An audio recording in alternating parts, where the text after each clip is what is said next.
When I hear you give your reasons, the thing always appears to me to be so ridiculously simple. Quite so. And yet when you explain your process to me, I am completely baffled at every instance. And yet I believe my eyes are as good as yours. You see, but you do not observe. My dear Watson.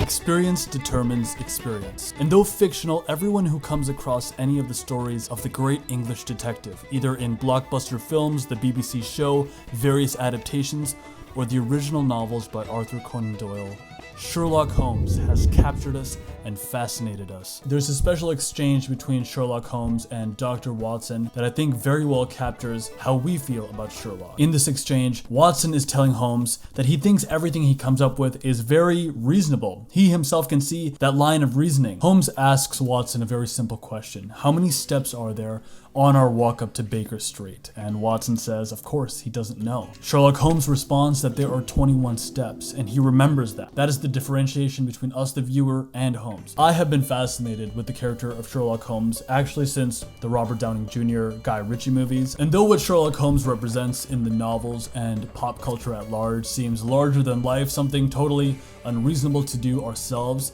there are lessons from his mindset of thinking that can be extrapolated to our daily lives and in fact could lead to some very powerful, very fascinating results. And so in today's video, I'll be going over 4 ways that we can learn to think more like Sherlock Holmes. The first of which is very simple, and it is practicing mindfulness. There's this pervading notion in self-help, perhaps the more esoteric side of self-help, that our minds are not just what we consciously think. If only we could dig a little deeper into the subconscious. Without some fantasy nootropic pill, our best bet for activating these deep recesses is meditation or some form of mindfulness practice. With this, we may naturally develop a greater observation and retentive memory. In a 2012 study, researchers compared the brain images from 50 adults who meditate and 50 who don't. Results suggested that people who practice meditation for years have more folds in the outer layer of the brain. This is a process called gyrification, and it may actually increase our brain's ability to process information. We are surprisingly mindless. We sail on blithely unaware of how much we're missing, how little we're grasping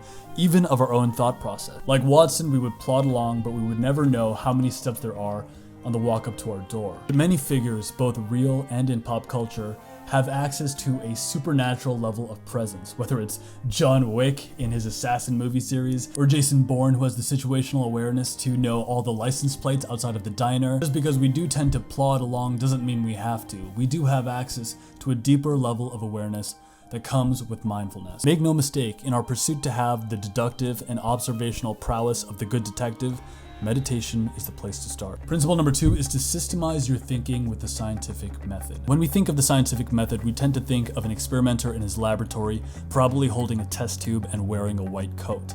But we can also reasonably recall what the scientific actually means. It means to observe a phenomenon, come up with a hypothesis of why something is working out the way it is, and then creating an experiment, a test, seeing if the test passes or fails, and based off what you gathered from the data of that experiment, making a new hypothesis and starting over until you can make some practical solutions. This is fundamentally what Holmes does with each case. He says, how much an observant man or woman might learn by an accurate and systematic examination of all that came his way. If you look at any of the movies or the TV show, you would think that Holmes is jumping to some wild, illogical conclusions. How could he ever get from here to there? But if you really look at what he's saying, he breaks it down into one very simple, pervading idea. In fact, it's his great tagline in the books. Elementary, my dear Watson. This means to start with the basics, create a protocol of thinking to follow the chain of that thinking. Okay, so how can you apply this scientific method in a practical, useful way? I think it just comes down to having the mindset of an investigator when you are facing new challenges or problems, and especially perhaps working in some document or some work pad to follow that flow of thinking. Oftentimes, as a software consultant, I'm seen as a subject level expert in the stuff I'm doing. It can be very frustrating because in my job, I often feel as if there's so many things that could be the reason why something isn't working. And how could I be the one to potentially figure out what the problem is? It can be very daunting to look at problems in this way. It's helpful in these times to define the problem, define what I know to be true. We see many titans in various industries talking about dealing with problems in the same way. Ray Dalio, the hedge fund manager, likes thinking about problems in this way by creating a hypothesis, figuring out what he knows. Elon Musk is another famous thinker who uses this line of thinking. He always breaks things down into first principles. What do we know is absolutely true. Using a systematized way of thinking when you don't know how to start working on a problem can make all the difference between meeting a deadline or not making simple mistakes. The third principle that's absolutely fascinating about Sherlock Holmes is the idea of using both slow and fast thinking. Most psychologists now agree that our minds operate on a so-called system basis.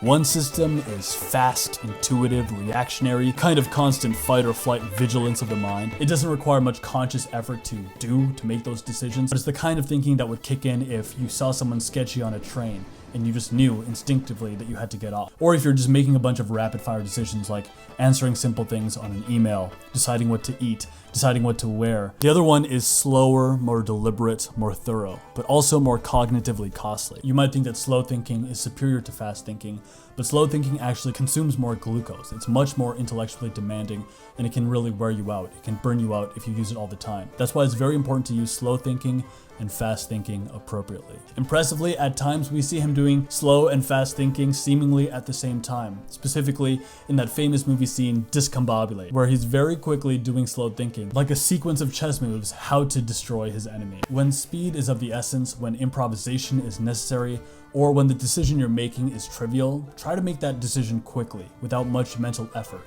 Like when you're watching a Netflix show, just go through the options and try to decide quickly. However, if you are working through your finances or making some big creative decision, it's best to carve out some time to think slowly and deliberately. Principle number 4 is to cultivate imagination. Alternate between deep focus and inclusive general awareness. A big part of Holmes's prowess comes from his use of imagination. It's more than observation, it's his ability to creatively extrapolate from what he says. Imagination holds a central role not just to the successful inspector or detective, but to any successful thinker. After observation and deduction, imagination is the essential step of the thought process. It uses the building blocks of all observations that you've collected to create the material that can serve as a solid base for future deduction. As much as deep focus is considered the superpower of the 21st century, it might actually be useful to carve out periods of both deep focus and more general awareness, a more chilled out way to creatively work on your problems. We've all heard of the common trope that creatives get their best ideas in the shower, or the Rolling Stones waking up high in the middle of the night and writing a masterpiece song. There is definitely creativity and insight and problem solving that comes out of relaxation. It could be very useful to alternate between deep focus so that you can create the skeleton of your solution using what you consciously know, and then maybe follow this up with a period of relaxation, thinking about your problem gently, maybe while you're out for a run or messing about on your piano. This could lead to different insights. In addition to this, it's also important that we spend some time each week learning and reading things that are not immediately relevant. Most of the time in school, we learn with an objective. In our jobs, often people only study the documentation they need to get the work done. And this makes sense for the most part. But in the grand scheme of your life, it's actually very useful to learn different terrains, even if something is not immediately relevant. You might not see any utility in reading books about music theory right now, or examining the symbolism in a Miyazaki film, or learning how to throw a punch. These various learnings come together in a synergistic way, and the collective experience and learnings from these various terrains serves as the seed that can blossom into the grand oak of creativity and problem solving. And for those of us who are willing to utilize mindfulness, creative thinking, alternating between slow thinking and fast thinking, cultivating our imagination, to us I say, greatness is elementary. Great Scott!